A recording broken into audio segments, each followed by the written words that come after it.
I pulled up the warehouse reports, the concentration history, the old squeeze narratives, and the modern institutional positioning data, and saw a pattern that is making a lot of people uncomfortable for two completely opposite reasons. One group wants this to be the Hunt brothers story all over again because it sounds dramatic. The other group wants to dismiss the comparison entirely because they think history only matters if it repeats in cartoon form. Both sides are missing the point. Because the 1980 Silver Playbook is not repeating literally, it is repeating structurally. And that distinction matters more than most people realize. I am recording this right now from Denver, and I want you to comment what day and date you are watching from, because this is one of those stories where historical analogy can either sharpen your thinking or completely ruin it, depending on how you use it. And real quick, if you value this kind of historical meets structural metals analysis, do me a favor, subscribe and comment FinTalk OG so the algorithm knows you want more of this. Now here is the claim making the rounds. The Hunt brothers cornered silver, therefore any modern concentration in silver means the same thing is happening again. Or the opposite version. The Hunt brothers story was a one-time freak event. Therefore, any comparison to today is lazy fear-mongering. On the surface, both sound tidy. But when you slow them down piece by piece, you realize some of the historical comparison is solid, some of it is stretched, and some of it is people confusing surface details with underlying mechanics. That is not the whole story. The first place these narratives usually get weak is when they ask, are the players identical, instead of asking, is the structure rhyming?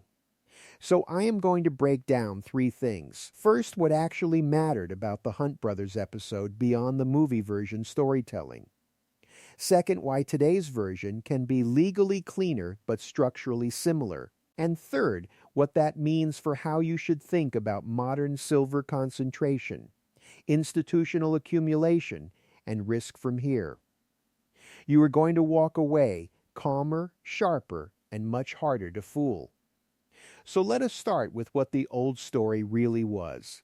The Hunt brothers narrative gets reduced to rich guys buying silver and blowing up the market. That is lazy history. What really mattered was concentration, leverage, physical demand pressure, and the interaction between market rules and market structure. Here is the clean way to think about it. The story was not just about greed. It was about what happens when too much demand power starts pushing against a market that is more fragile than people thought. Silver has always had this weird dual personality. Monetary metal on one side, thin, jumpy, industrially relevant market on the other. When enough force presses into that structure, things get unstable quickly. Now let me be blunt. The reason the analogy matters today is not because some modern player is literally doing what the Hunts did. It is because concentration can exist in cleaner, more institutional, more legally sophisticated ways now. You do not need one flashy family making headlines. You can get structurally similar stress through sovereign buying, institutional warehousing, XCF accumulation, derivative positioning, and physical tightness interacting across several channels at once. That is why I said it before, and I will say it again. Same asset, different interpretation. Modern concentration can look calmer and still matter just as much. Stay with me on this because it matters. The old playbook was obvious. The new version can be hidden inside rules-compliant channels that look boring until stress hits. Think about poker.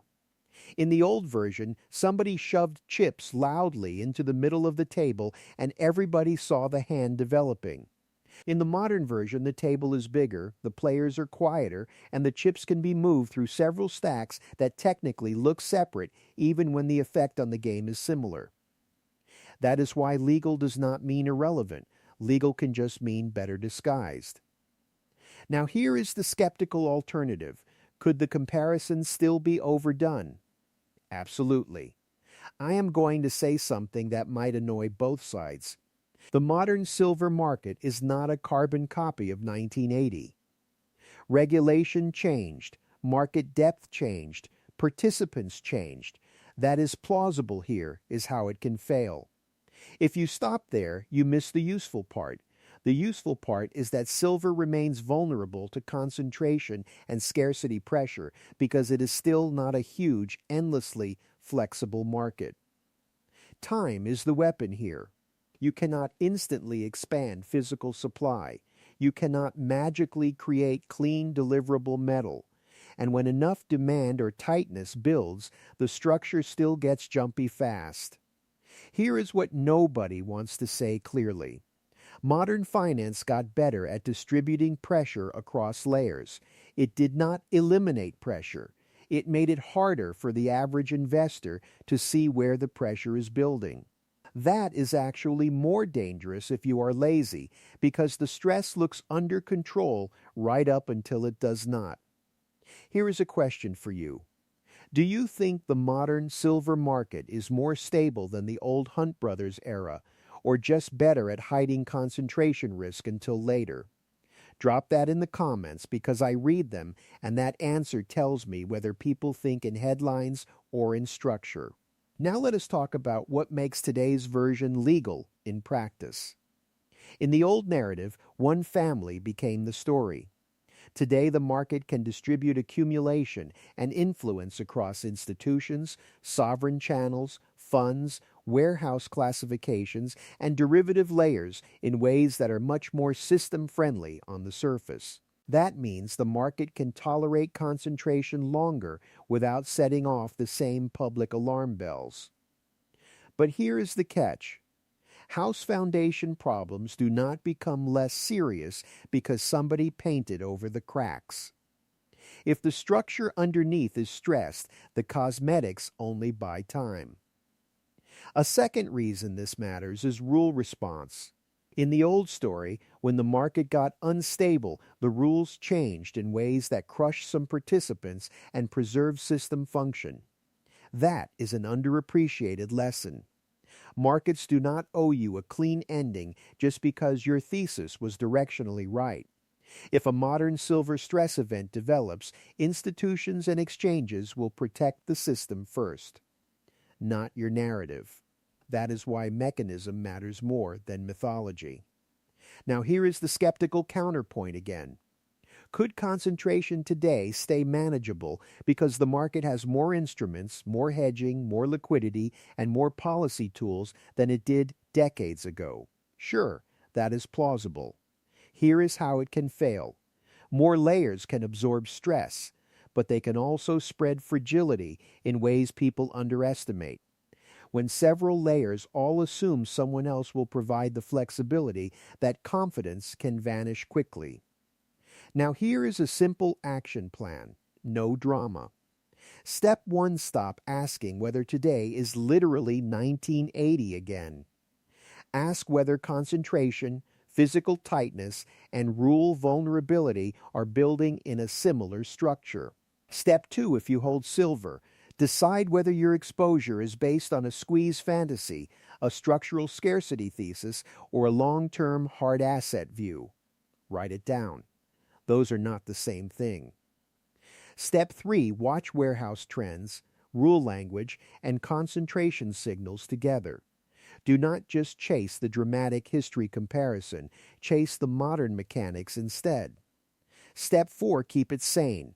Silver does not need leverage to be exciting. It will provide the excitement for free. Now let us map two plausible paths without pretending we can predict the exact candle. Path 1 is the structural pressure path. Concentration keeps building in legally clean channels, physical flexibility stays limited, and silver eventually reacts with the kind of lunge that makes everybody reach for historical comparisons after the fact.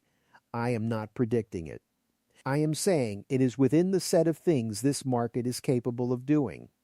Path 2 is the managed fragility path. The system keeps distributing pressure, rules adapt fast enough, and the market frustrates both the bulls and the doomsayers for longer than either side wants.